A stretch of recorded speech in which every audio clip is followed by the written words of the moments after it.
अस्सलामु अलैकुम वरहमतुल्लाहि वबरकातुहू। एक नई वीडियो के साथ हाजिर हूँ। डॉक्टर के पास जाता है कोई मरीज़ तो डॉक्टर सबसे पहले उसकी बीमारी का सबब ढूंढने की कोशिश करता है कि बीमारी है क्या। यानी बुनियाद देखता है कि बुनियाद कहाँ से पड़ रही है, कहाँ से पड़ रही है और कहाँ से पड़ी। कोई भी चीज़ है सबसे पहले उसकी बुनियाद देखी जाती है। जैसे लैटिन, ये लफ्ज़ कहाँ से आया, लैटिन वर्ड है, ये कहाँ से है, ग्रीक का वर्ड है। तो बुनियाद देखी जाती है, उसके बाद उसकी समझ आती है और समझ ली जाती है। इसी तरह इंसान के अंदर भी दो चीज़ें हैं, एक जिस्म और एक रूह। इन दो चीज़ों के कम्बिनेशन से इंसान वजूद में आता है। आज इस वीडियो में हम ये भी समझेंगे कि इंसान का दिल जो है वो खुद ब खुद गुनाह की तरफ क्यों भागता है, गुनाह करने का क्यों खुद ब खुद मन करता है और खुद ब खुद क्यों हो जाते हैं, नेकी में इतनी तकलीफ़ क्यों होती है, या नेकी की तरफ जाने में दिल को अच्छा सा क्यों नहीं लगता। सबसे पहले जिस्म की तरफ मैं आऊँगा। देखिए, जितनी भी हमारी ख्वाहिशात हैं उनका ताल्लुक जिस्म से है। खाना ज़रूरत है, पेट भरना ज़रूरत है, इसका ताल्लुक जिस्म से है। ज़रा गौर से सुनिएगा आखिर तक ये बात, ताकि आपको ये क्लियर हो जाए। उम्मीद है इंशाल्लाह आज आपको नया आइडिया मिलेगा। ये जो खाना खाना है, पेट भरना, ये एक ज़रूरत है इंसान की।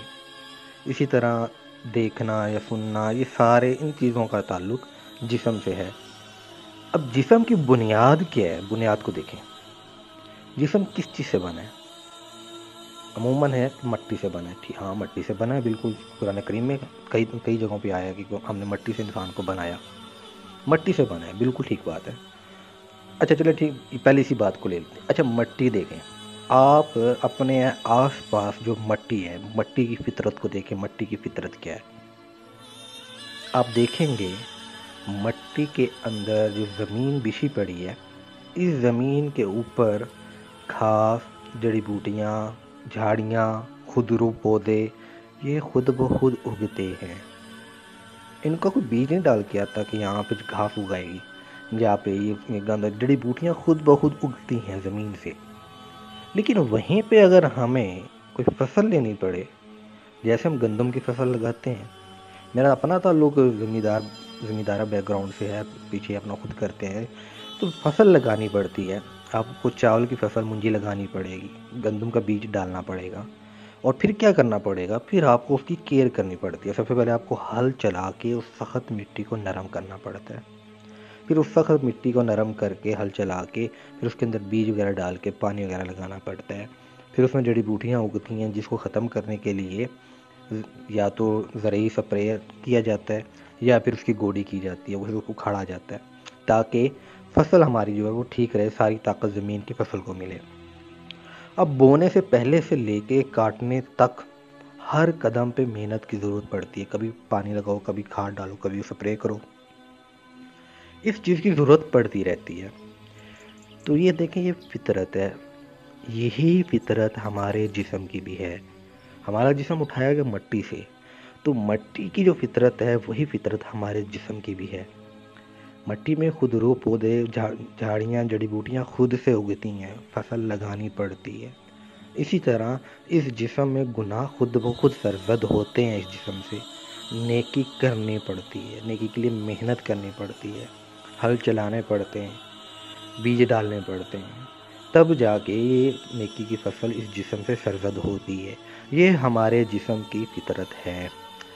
अब जैसे ज़मीन के ऊपर मेहनत करने वाला एक इंसान होता है जो फसल हासिल करता है, इसी तरह अगर जिस्म की रखवाली करने वाला कोई ना हो तो फिर इस जिस्म तम से फसल लेना मुमकिन ही नहीं है। फसल कैसी आएगी? तो इसलिए फिर इस चीज़ के लिए अल्लाह ताला ने एक चीज़ को जिस्म के अंदर डाला, जिसे कहते हैं रूह। रूह क्या है? इसका सवाल हमारे नबी सल्लल्लाहु अलैहि वसल्लम से भी किया गया था।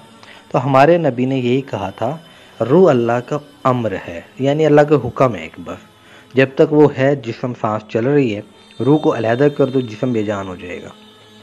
अब जैसे जिस्म के हिस्से हैं, दिल है, अवाय रईसा होते हैं कि उनमें से अगर एक भी ख़त्म हो जाए, काम करना छोड़ जाए, तो इंसान मर जाता है। जैसे दिल है, दिमाग है, गुर्दे, फेफड़े और जिगर, इन्हें आज़ाए रईसा कहा जाता है। इसी तरह इंसान की रूह के भी कुछ ऐसे हिस्से हैं जो अगर काम करना छोड़ जाएं तो बज़ाहिर तो रूह अंदर रहती है, लेकिन दर हकीकत उस इंसान को फिर हम कहते हैं इसका ज़मीर मुर्दा हो चुका है, ये ख़त्म हो चुका है। इसी तरह जैसे रूह जिस्म के हिस्सों को मसला हो जाए तो बीमारी लग जाती है, इसी तरह रूह के हिस्सों की भी बीमारी है। अच्छा, रूह के कौन कौन से हिस्से हैं? अब रूह को लतीफ़ कहा जाता है क्योंकि बिल्कुल लतीफ़ सी चीज़ है, तो इसलिए इसके जो आज़ा हैं, जो इसके बॉडी पार्ट्स हैं रूह के, उसको हम लताइफ़ कहते हैं, क्योंकि रूह लतीफ़ होती है, उस वजह से इसको लताइफ़ कहा जाता है। अब रूह के मेन जो लताइफ़ होते हैं, मेन जो पार्ट्स होते हैं, वो 5 होते हैं।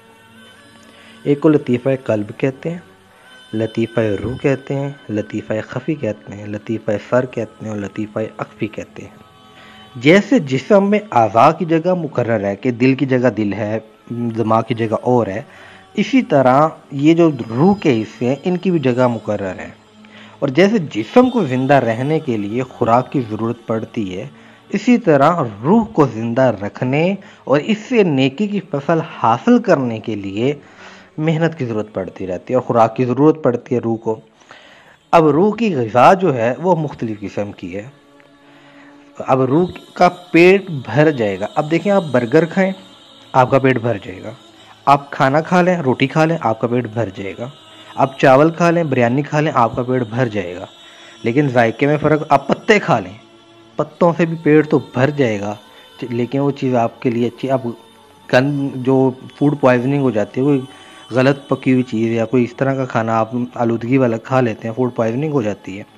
इसी तरह रूह की ग़िज़ा जो हम रूह को दे रहे होते हैं, उसका असर भी रूह के ऊपर पड़ रहा होता है। जैसी ग़िज़ा हम रूह को देते हैं, वैसा ही रूह के ऊपर उसका असर ज़ाहिर हो रहा होता है।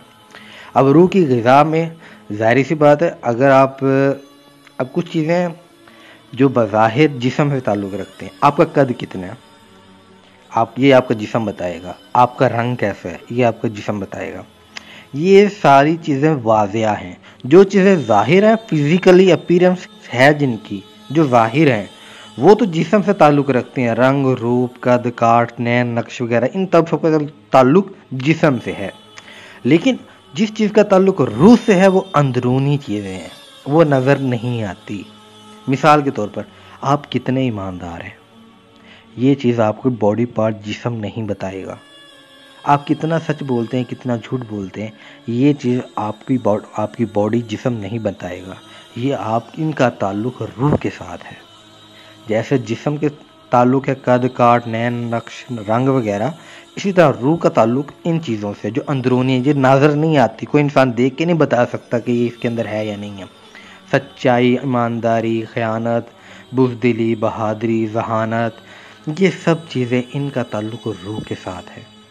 अब जैसे जिस्म को जो खुराक दी जाए उसका असर होता है, इसी तरह रूह को जो ग़िज़ा दी जाती है उसका असर होता है।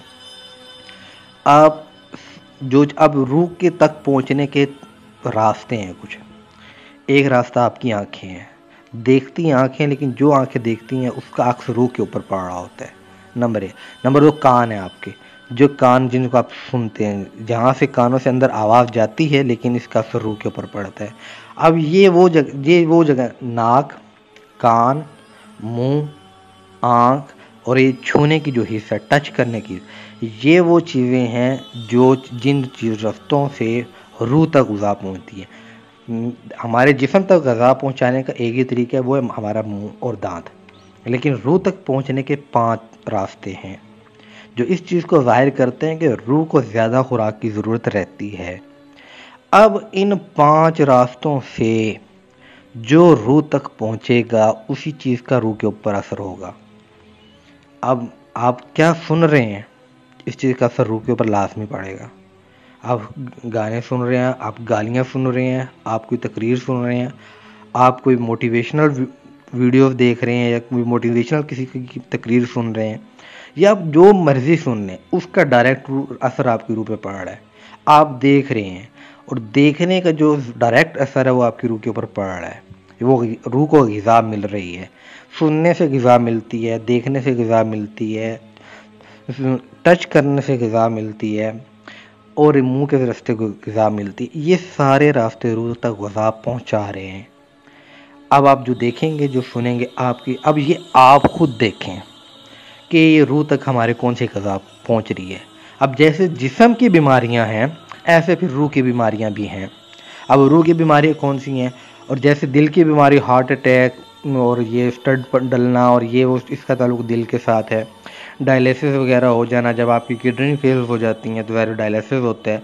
इसी तरह रूह की भी मुख्तलिफ बीमारियां हैं जिनका ताल्लुक सिर्फ एक ख़ास हिस्से से है। जैसे इंसान के अंदर शहवत होती है किसी को पाने की, लड़के लड़की को प्यार करने की या हासिल करने की, ये शहवत होती है। इंसान का दिल चाहता है कि हलाल और हराम बस हासिल कर लूँ किसी बस, लेकिन ये अल्लाह ताला की तरफ से एक निज़ाम है कि अच्छा और बुरा रास्ता दोनों मौजूद होते हैं। लेकिन ये जो शहवत है, इसका ताल्लुक सीधा लतीफ़ा क़ल्ब से है। ये रूह का वो हिस्सा, वो लतीफ़ा जिसको क़ल्ब का नाम दिया जाता है, इसका ताल्लुक रूह के लतीफ़ा क़ल्ब से है। शहवत का ताल्लुक, ये शहवत बीमारी है लतीफ़ा क़ल्ब की। इसी तरह रूह का दूसरा पार्ट देख लें, लतीफ़ा रूह जिसे कहा जाता है। इसकी जो बीमारी है वो गुस्सा है। इंसान के अंदर गुस्सा बहुत ज़्यादा आता है।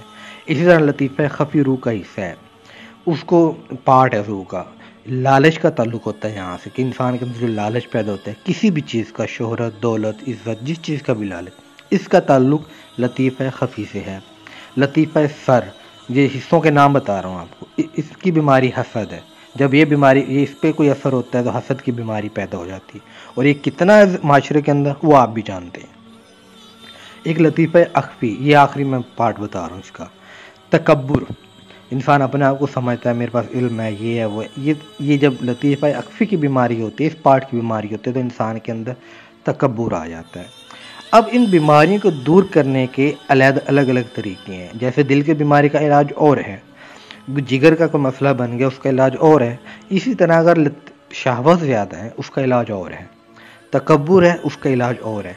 यानी ये जो रूह की बीमारियां हैं, जिस्म की बीमारियों की तरह इनका इलाज भी अलग अलग होता है।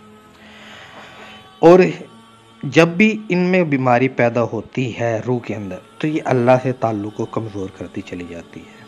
ठीक, तो ये आज मैंने मुख्तसर जिस्म और रूह का ताल्लुक़ और इनके बारे में जो मेरे जहन में इल्म में था वो आपके सामने रखा है। अब जो इंसान चाहता है कि वो अल्लाह ताला को पाले, या मैं जो रूह है, या अपने आप को मुर्दा महसूस करता है, अपने आप को डल महसूस करता है, दिल नहीं लगता और बोरियत होती रहती है और हर चीज़ से चिढ़ और इकताहट सी है और इबादत को दिल नहीं करता, तो वो ये देखे कि मेरी रूह को जो ग़िज़ाएँ मिल रही हैं, मेरी रूह खा क्या रही है, मेरी रूह क्या ग़िज़ा खा रही है। ठीक है, वो इन चीज़ों को देख ले।